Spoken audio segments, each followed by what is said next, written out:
बिस्मिल्लाहिर्रहमानिर्रहीम। हाफिज़ा निदा टीवी के मुअज़्ज़ज़ देखने और सुनने वालों, अस्सलामु अलैकुम। क्या आप जानते हैं कि मिस्र की कौम अपने बादशाहों की लाशों को हुनूद करके यानी मसाले लगाकर क्यों दफन किया करते थे? और मिस्र के लोग इन बादशाहों की लाशों के बारे में यानी अपने झूठे खुदाओं के बारे में कौन सा अकीदा रखते थे? और वो लोग इन बादशाहों के साथ उनका सामान क्यों दफन किया करते थे? और उन मरने वाले फिरौनों के मकबरों में उनकी ज़िंदगी के हालात क्यों लिखे जाते थे? और वो तमाम बादशाह जिनको मिस्री अपना खुदा मानते थे, क्या वो दोबारा जिंदा होंगे? और क्या वो दोबारा इस दुनिया में आकर अपनी ज़िंदगी को उसी तरह गुजारेंगे? इन तमाम तर सवालात के जवाबात कुरान और हदीस की रोशनी में आज की इस वीडियो में जानेंगे। मिस्र की तारीख एक अजीब व गरीब तारीख है। मिस्र की तारीख के अंदर कई अजीब व गरीब और खौफनाक राज दफन हैं। आपको बताते चलें कि मिस्र की तारीख के अंदर कुल 33 फिरौन गुजरे हैं, जिनमें से बाज नेक और साले थे और बाज बदबख्त और दरिंदा सिफत लोग थे। इन तमाम तर फिरौनों में सबसे बड़ा जाबिर और जालिम फिरौन वो फिरौन था जो हज़रत मूसा अलैहिस्सलाम के दौर में था, जिसका जिक्र कुरान पाक में भी मिलता है। ये बदबख्त फिरौन खुदाई का दावेदार था और मुसलमानों पर अपना जुल्म और सितम करता था। जो लोग इसकी इबादत नहीं करते थे उनको सख्त सजाएं देता और उनको कत्ल कर देता। मेरे मोहतरम अजीज़ों, मिस्र की कौम एक ऐसी कौम थी जब उनके बादशाहों में से कोई मर जाता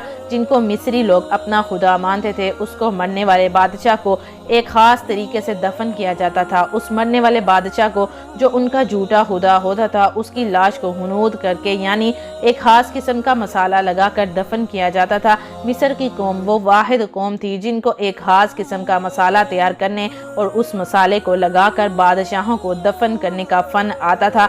उस ख़ास किस्म के मसाले की वजह से फिरौनों की लाशें गलने सड़ने से महफूज रह जाती।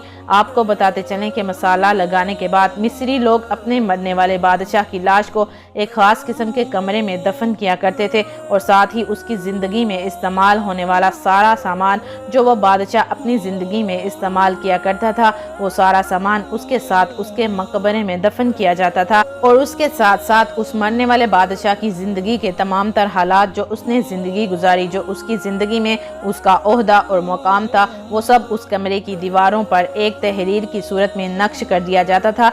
ये सब कुछ मिस्री कौम इस वजह से करती थी क्योंकि उनका ये अकीदा था कि हमारे ये मरने वाले झूठे खुदा दोबारा जिंदा होंगे और दोबारा इस दुनिया में आएंगे। मेरे मोहतरम अजीज़ों, मिस्र के लोग मरने वाले इन झूठे खुदाओं के बारे में ये अकीदा रखते थे कि ये लोग मरे नहीं बल्कि कुछ देर के लिए सो गए हैं, कुछ अरसे के बाद ये लोग दोबारा ज़िंदा होंगे और जब ये दोबारा ज़िंदा होंगे वो इस दुनिया में वापस आएंगे तो अपने कमरे में लिखी इन तमाम तहरीरों को पढ़कर ये जान जाएंगे कि वो अपनी पहली ज़िंदगी कैसे गुजार कर गए थे और वो अपनी पहली ज़िंदगी में कौन सा ओहदा और मकाम रखते थे और उनकी पहली ज़िंदगी कैसी थी। मेरे मोहतरम अजीज़ों, इसी वजह से मिस्र के अंदर जो पिरामिड्स बने हुए हैं उनके ऊपर मुख्तलिफ किस्म की तहरीरें लिखी हुई हैं, जिन तहरीरों के अंदर अजीब व गरीब किस्म के नक्श नगार किए गए हैं। ये सब चीज़ें उसी तरफ इशारा करती हैं कि मिस्री लोग अपने झूठे खुदाओं के बारे में अकीदा रखते थे। मेरे मोहतरम अजीज़ों, आज भी मिस्र के अंदर आपको बहुत सारी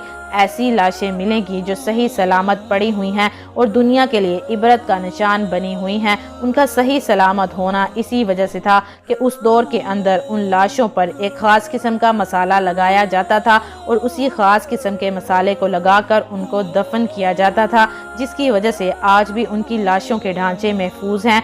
अब बात करते हैं कि मिस्र के लोग जो ये अकीदा रखते थे कि हमारे मरने वाले झूठे खुदा मरे नहीं बल्कि कुछ देर के लिए सोए हुए हैं और ये दोबारा जिंदा होंगे और दोबारा इस दुनिया में आएंगे, इस बात के अंदर कितनी हकीकत है और कितनी सच्चाई है। मौत एक ऐसी हकीकत है जिससे कोई भी इंसान नहीं बच सकता और जो एक बार इस दुनिया से चला जाता है वो दोबारा कभी लौट कर नहीं आता। इस बात के अंदर कोई सच्चाई नहीं है कि फिरौन दोबारा जिंदा होंगे, बल्कि ये महज एक झूठा अकीदा था जो उस दौर के अंदर मिस्री लोग अपने झूठे खुदाओं के बारे में रखते थे। बल्कि अल्लाह पाक ने खुदाई के दावेदार को, इस झूठे फिरौन को समंदर के अंदर गर्क करके उसकी लाश को आज तक इस दुनिया के अंदर इबरत का निशान बना के रखा हुआ है और वो लाश इसी तरह क़यामत तक जलती या सड़ती रहेगी और क़यामत के दिन अल्लाह पाक उसको जहन्नम के अंदर दर्दनाक अजाब देगा। मिस्रियों का ये झूठा अकीदा उनके साथ ही दफन हो गया। अब ये तमाम लोग क़यामत के दिन ही उठेंगे, जिस दिन अल्लाह पाक तमाम मखलूक़ात को دوبارہ زندہ کرے گا اور میدان محشر لگایا جائے گا اور تمام لوگوں کا حساب و کتاب ہوگا۔ اللہ پاک سے دعا ہے کہ اللہ پاک ہمیں ہدایت کے راستے پر چلنے کی توفیق عطا فرمائے اور حضور پاک صلی اللہ علیہ وآلہ وسلم کی محبت کے اندر جینا مرنا نصیب فرمائے، آمین۔